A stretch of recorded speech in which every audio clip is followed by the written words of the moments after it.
New York সিটির street ভেন্ডরদের permit বা লাইসেন্সের উপর থাকা সীমাবদ্ধতার দীর্ঘদিনের সংকট অবশেষে কাটছে। এ ব্যাপারে বৃহস্পতিবার ঐতিহাসিক একটি বিল পাশ করেছে নিউ ইয়র্ক সিটি কাউন্সিল। এতে করে নতুন করে বৈধভাবে স্ট্রিট ভেন্ডররা নতুন করে পারমিট বা লাইসেন্স পাবেন। নতুন আইনে 2031 সালের মধ্যে খাবার বিক্রির জন্য প্রায় 17,000 পারমিট চালু হবে।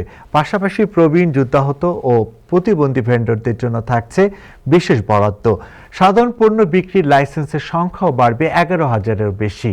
বর্তমান সিটি প্রায় 20,000 ভেন্ডরের বড় একটি অংশ পারমিট বা লাইসেন্স ছাড়া কাজ করতে বাধ্য হচ্ছেন। এতে অনেক বিক্রেতাকে জরিমানা, পুলিশের সঙ্গে ঝামেলা, এমনকি অভিবাসন কর্তৃপক্ষের নজরদারির মুখে পড়তে হয়েছে। কেউ কেউ আবার অবৈধভাবে হাজার হাজার ডলার দিয়ে অন্যের কাছ থেকে পারমিট ভাড়া নিতে বাধ্য হয়েছেন। নতুন আইন কার্যকর হলে সেই বিড়ম্বনা কাটবে বলে আশা করছেন ভেন্ডররা। এছাড়া ভেন্ডরদের প্রশিক্ষণ ও সহায়তার জন্য গঠন করা হচ্ছে আলাদা বিভাগ।